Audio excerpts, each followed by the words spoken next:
Jammu Kashmir bank के दो पूर्व चेयरमैन मुश्ताक अहमद शेख और परवेज अहमद नेंगड़ू और उनके साथ 21 और लोगों के ऊपर स्पेशल जज एंटी करप्शन श्रीनगर ने फर्दर जुर्म आयद की है।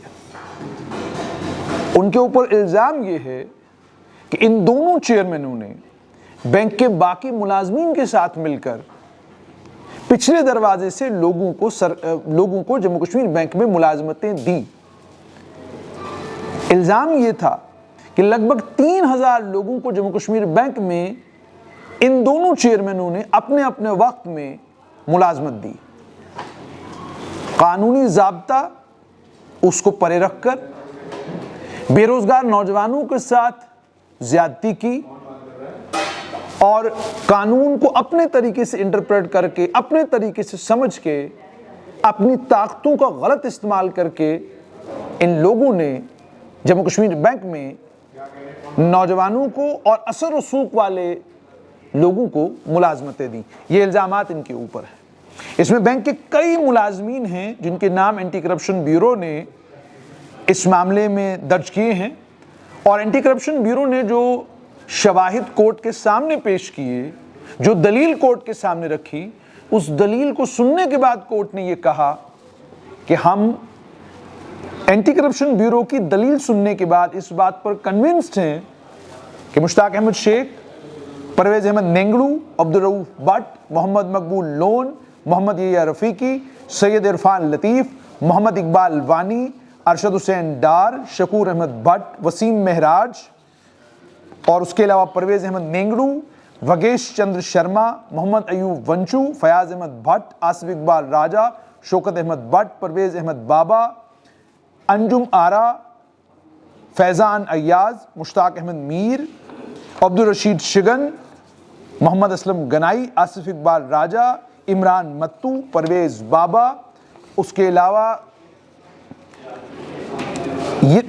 अलावा हमीम नुसरत, इन तमाम लोगों को लेकर एंटी करप्शन ब्यूरो ने अपनी दलील जब कोर्ट के सामने रखी तो कोर्ट ने इनकी दलील को सुनने के बाद ये कहा कि हम एंटी करप्शन ब्यूरो के पेश किए गए सबूतों से कन्विंस्ड हैं। अब इस मामले को आगे बढ़ाया जाए और ये तमाम लोग, ये 23 के 23 लोग जिनके ऊपर ये फर्द जुर्म आयद हुई है, इनके पास अब ये मौका है कि ये कोर्ट के सामने सबूत पेश करके ये साबित कर सकते हैं कि इनके ऊपर जो इल्जामात लगाए गए हैं वो गलत हैं और एंटी करप्शन ब्यूरो के पास मौका है कि वो सबूत पेश करके इस बात को साबित करें कि वाकई जम्मू कश्मीर बैंक में बेज़ाब्तगियां हुई, वाकई जम्मू कश्मीर बैंक में इन दोनों चेयरमैनों ने और इनके साथ बैंक के कई ताकतवर मुलाजमीन ने मिलकर बैंक के अंदर गलत तरीके से और पिछले दरवाजे से यानी बैकडोर से लोगों को मुलाजिम लगाया। कैसे लगाया? स्पेशल जज एंटी करप्शन ने जो ऑर्डर 16 फरवरी 2026 को दिया है उसमें उन्होंने ये कहा कि एफआईआर नंबर 10/2019 जो एंटी करप्शन ब्यूरो ने श्रीनगर में रजिस्टर की थी, उसको लेकर उन्होंने ये कहा कि एक शिकायत एंटी करप्शन ब्यूरो को जून 2019 में मिलती है, जिस शिकायत में शिकायतकर्ता ये कहता है कि जम्मू कश्मीर बैंक में बैकडोर अपॉइंटमेंट्स हुई हैं और उस शिकायत में ये लिखा गया है कि लगभग 3000 के करीब नौकरियां जम्मू कश्मीर बैंक में पिछले दरवाजे से बांटी गई हैं। उसके बाद जब पड़ताल शुरू होती है तो anti corruption bureau Jammu Kashmir bank के कॉर्पोरेट हेडक्वार्टर्स पर छापेमारी करता है, वहां से रिक्रूटमेंट की फाइल्स जो है उन्हें सीज करता है। एचआर के पास जो रिकॉर्ड था, ह्यूमन रिसोर्स के पास जो रिकॉर्ड था, डिपार्टमेंट के पास उस रिकॉर्ड को सीज करता है, डिजिटल डाटा सीज करता है और बहुत सारे ऑफिसर्स और वहां एनी शाहिद यानी विटनेस जो लोग थे उनसे बातचीत करता है। और उसके बाद अब जब प्रोसिक्यूशन ने केस कोर्ट के पास लाया, इल्जाम तो 3000 लोगों को बैकडोर से लगाने का था, लेकिन बाद में एंटी करप्शन ब्यूरो ने इस मामले को कुल 6 मुलाजमतों तक महदूद किया। 6 स्पेसिफिक अपॉइंटमेंट्स जो 2013 और 2019 के बीच में बैंक अटेंडेंट और असिस्टेंट बैंक एसोसिएट की गई। चार्जशीट के मुताबिक एंटी करप्शन ब्यूरो ने यह कहा है कि rule 310 Jammu Kashmir bank officer service manual 2000 उसका इस्तेमाल करके ये आर्जी मुलाजमतें दी गई। और आपको जानकर हैरानी होगी, आप जो लोग अनएम्प्लॉयड, SSRB और Jammu Kashmir public service commission और जम्मू कश्मीर बैंक में नौकरी निकलने का इंतजार करते हैं, जम्मू कश्मीर बैंक के इन 2 चेयरमैनों को लेकर एंटी करप्शन ब्यूरो ने यह कहा है कि इन्होंने पहले 99 दिन के लिए लोगों को नौकरी दी और 99 दिन के लिए नौकरी देने के बाद फिर उसके बाद उन्हें दोबारा से 99 दिन के लिए लगाया और फिर लगाया ही नहीं बल्कि उसी पोजीशन पर इन्हें पक्का भी किया। और उसके बाद ये भी कहा गया है कि इन्हें सब्सिक्वेंटली रीएंगेज किया गया और बाद में रेगुलराइज भी किया गया। ना इसकी एडवर्टीजमेंट निकली, ना ही एलिजिबल जितने भी कैंडिडेट्स हैं उनके लिए इन नौकरियों को अखबारों के जरिए एडवर्टाइज किया गया।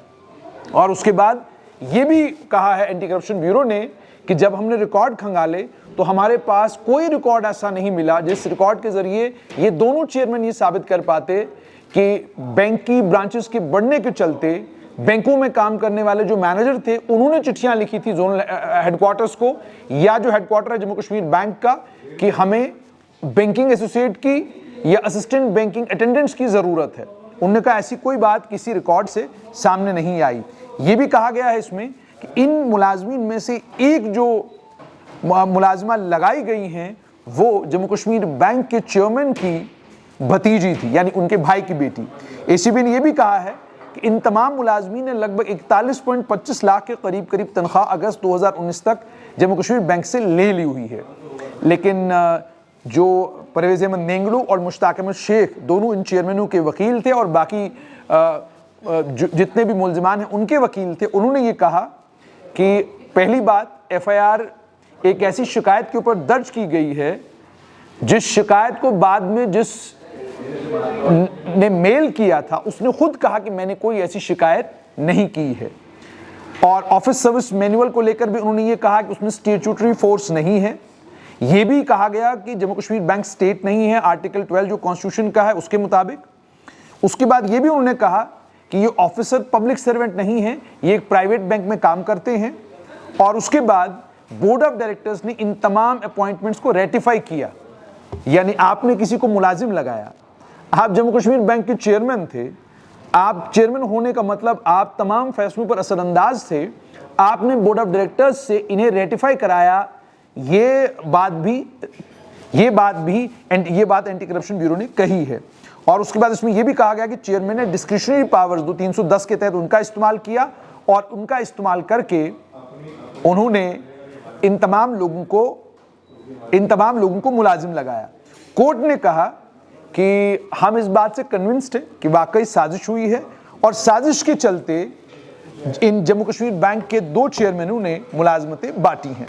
जब तफसीलात में जाते हैं तो तफसीलात में जाकर ये पता चलता है कि एंटी करप्शन ब्यूरो को 8 जून 2019 को एक ईमेल आता है जिसमें एक सैयद कौसर बिहाकी, एक दंडूसा की रहने वाली, उनकी एक शिकायत मिलती है। वो उसमें कहती हैं कि बैकडोर अपॉइंटमेंट्स हुई हैं बैंक अटेंडेंट्स और असिस्टेंट बैंकिंग एसोसिएट्स की जम्मू कश्मीर बैंक में।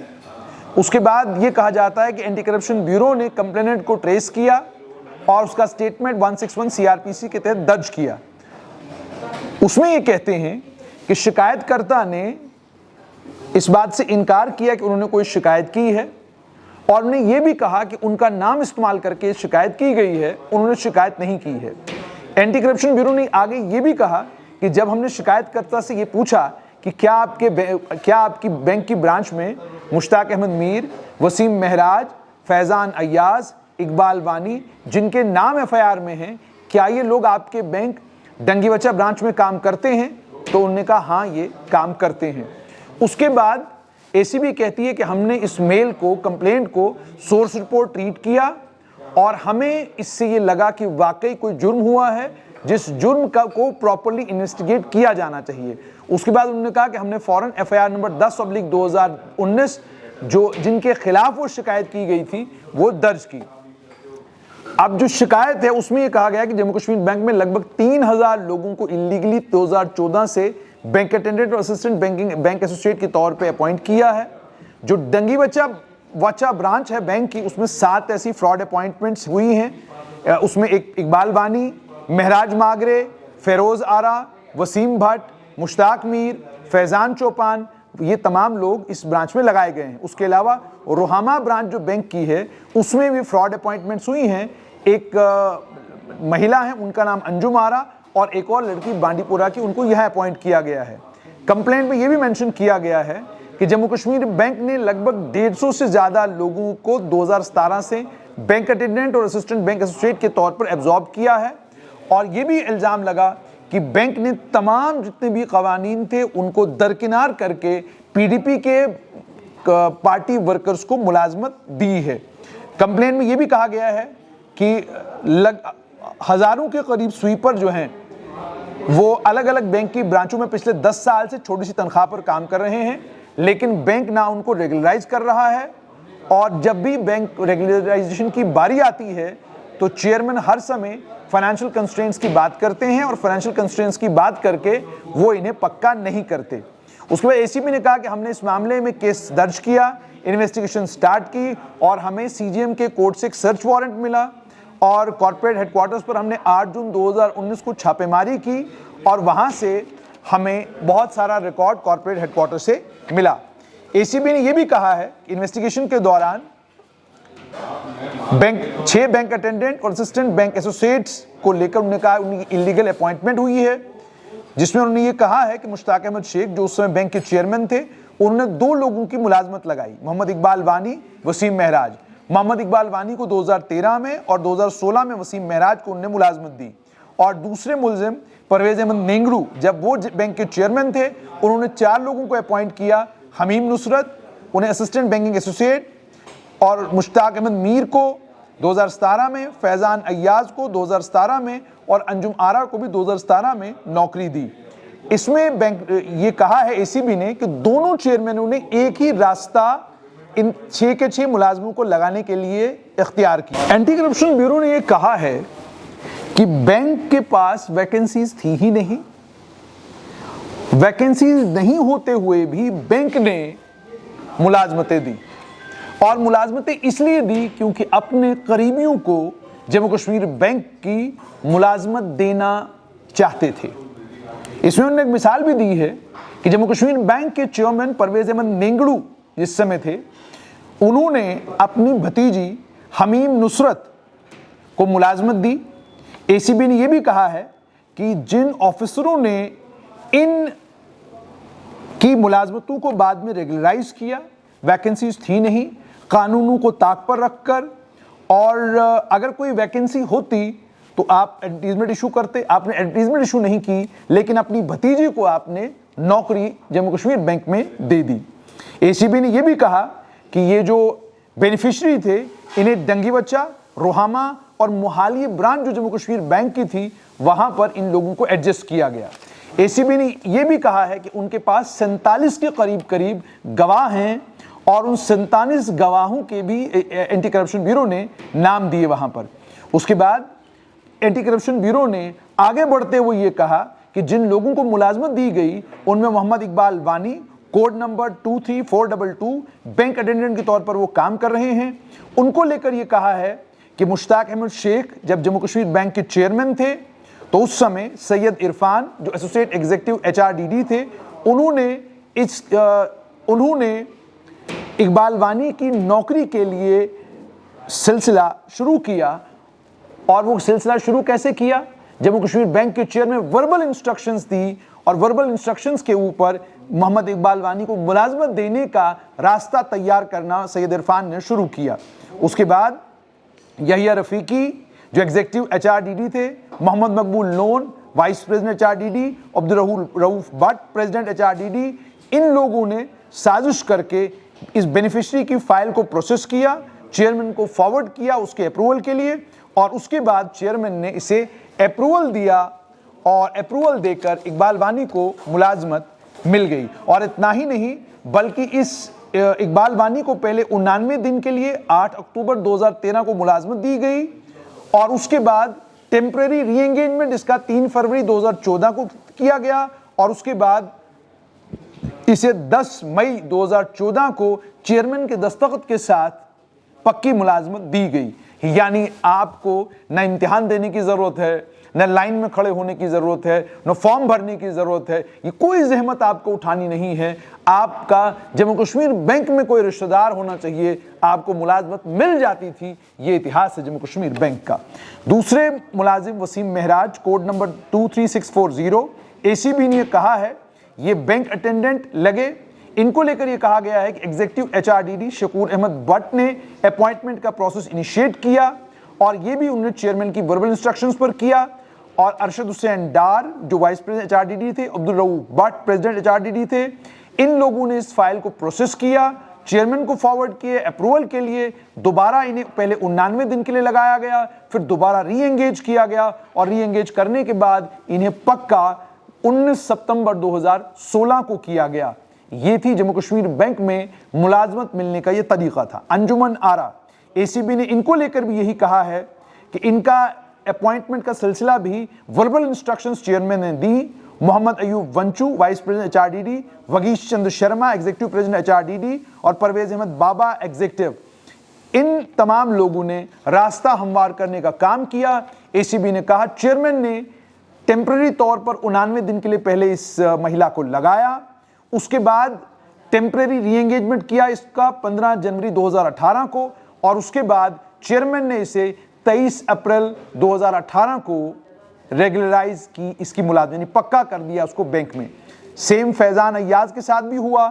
इनके केस में भी यही प्रोसेस इख्तियार किया गया कि आपने पहले 99 दिन के लिए लगाया, फिर आपने दोबारा 99 दिन के लिए लगाया और फाइनली आपने 20 मार्च 2019 को पक्का अपॉइंटमेंट का ऑर्डर इनको थमा दिया। मुश्ताक अहमद मीर को लेकर भी यही कहा गया है कि बिल्कुल इसी रास्ते से ये भी मुलाजमत में आए। और हमीम नुसरत, इनको लेकर ये कहा गया है कि ये भतीजी थी जम्मू कश्मीर बैंक के उस समय के चेयरमैन परवेज अहमद नेंगड़ू की।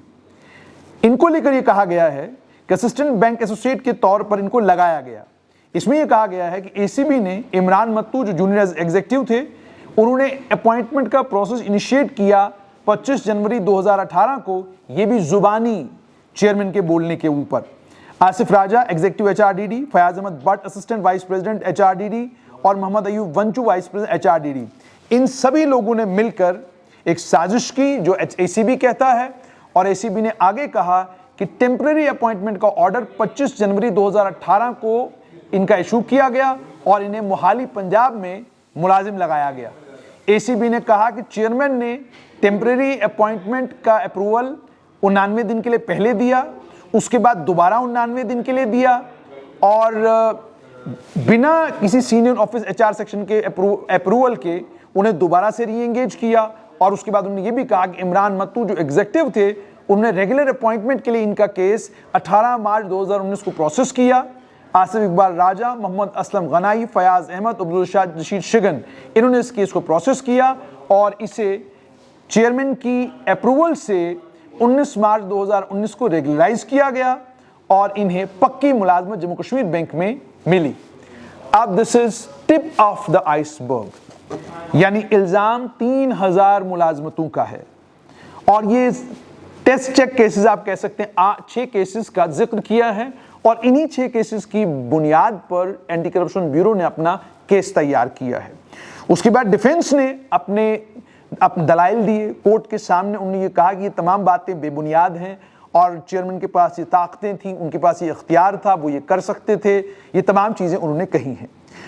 लेकिन स्पेशल जज एंटी करप्शन, उन्होंने दोनों तरफ की दलाइल को सुना और सुनने के बाद उन्होंने ये कहा कि एंटी करप्शन ब्यूरो के पास इतने शवाहिद मौजूद हैं जिसकी बिना पर इन 23 लोगों के खिलाफ फर्द जुर्म आयद होती है। अब मामला आगे बढ़ेगा, यहां पर मुजरिम कोई नहीं ठहरा अभी इनमें से अभी इनके ये जो जुर्म है ये साबित होने हैं। अगर साबित हुए तो जाहिर सी बात है इन्हें सजा होगी और अगर साबित नहीं हुए तो ये बरी हो जाएंगे। लेकिन जम्मू कश्मीर बैंक में अगर वाकई इस तरीके से मुलाजमतें मिली हैं तो फिर आप सोचिए कि कोई भी सियासी जमात रही हो, 2009 से लेकर 2014 तक नेशनल कॉन्फ्रेंस कांग्रेस की कोलिशन सरकार थी, 2014 से 2018 तक BJP PDP की सरकार थी और मुश्ताक अहमद को लेकर यह कहा जाता है कि वो नेशनल कॉन्फ्रेंस के खास थे। परवेज अहमद नेंगड़ू को लेकर यह कहा जाता है कि वो PDP के खास थे। अब दोनों अपने अपने वक्त के खास थे। उससे पहले एक चेयरमैन थे, वो भी पीडीपी के बड़े खास थे। तो ये खास लोगों को जम्मू कश्मीर बैंक में मुलाजमत देने के बाद क्या जम्मू कश्मीर के नौजवानों का गला नहीं काटा गया? वो कश्मीर के नौजवान जो आज सड़कों के ऊपर इसलिए परेशान हैं कि रिजर्वेशन को रैशनलाइज नहीं किया जा रहा, क्या वो जम्मू कश्मीर बैंक के इन पूर्व 2 चेयरमैनों से ये सवाल नहीं पूछेंगे कि जनाब आप कुर्सी पर बैठे थे, जब आपको ये कहा गया कि आप पिछले दरवाजे से लोगों को नौकरी दीजिए तो आपने दी क्यों? आप डरे क्यों? आप घबराए क्यों? आप तो जम्मू कश्मीर प्रदेश के बैंक के चेयरमैन थे। जम्मू कश्मीर उस समय स्टेट थी। 5 अगस्त 2000 पहले का मामला है। तो 5 अगस्त 2019 से पहले वाले जम्मू कश्मीर में जम्मू कश्मीर बैंक के चेयरमैन इस तरीके से मुलाजमत दिया करते थे, ये मैं नहीं, एंटी करप्शन ब्यूरो कहता है। कितना गंभीर मामला है, कितना सीरियस मामला है। और जरा सोचिए, ये तो मामला मुलाजमतों का है, इससे ज्यादा भयंकर, उससे ज्यादा खतरनाक मामला लोन सैंक्शनिंग का है। वो क्या सिलसिला हुआ करता था जम्मू कश्मीर बैंक में, लोन कैसे दिए जाते थे। और मजे की बात देखिए आप, सेंट्रल सीबीआई में मामला दर्ज है, एंटी करप्शन ब्यूरो में मामला दर्ज है, और इतना ही नहीं बल्कि 5-5 बार पड़ताल कर चुकी है सीबीआई। लेकिन जो 300 करोड़ जम्मू कश्मीर बैंक से ले गया, जो 150 करोड़ ले गया। ये इस तरीके से चला है जम्मू कश्मीर बैंक, ये इतिहास रहा है जम्मू कश्मीर बैंक का। अब परिवर्तन आ रहा है, तब्दीली आ रही है, लेकिन इस तब्दीली के आने के बावजूद अभी भी बैंक के अंदर वो लोग मौजूद हैं जिन लोगों को लगता है कि कोई भी आवाज जो सवाल पूछती है, कोई भी आवाज जो पॉइंट आउट करती है कि जनाब ये था आपका दौर और ये था आपका वक्त जब आप ये सब कुछ किया करते थे, उसका गला दबोचा जाए, फौरन उसको खामोश कराया जाए किसी न किसी तरीके से। लेकिन आवाजें इस तरीके से खामोश नहीं हुआ करती। जम्मू कश्मीर बैंक का इतिहास मैं नहीं, एंटी करप्शन ब्यूरो सीबीआई लिख रहा है। जम्मू कश्मीर बैंक में क्या कुछ हुआ है इसकी पड़ताल एसीबी और सीबीआई कर रहा है, मैं नहीं कर रहा, ईडी कर रही है। इसका मतलब कुछ न कुछ तो ऐसा हुआ है जिसके चलते ये सारे मामले जम्मू कश्मीर बैंक के अंदर बने हैं। एंटी करप्शन ब्यूरो इस मामले में अब कोर्ट के सामने सबूत पेश करेगा।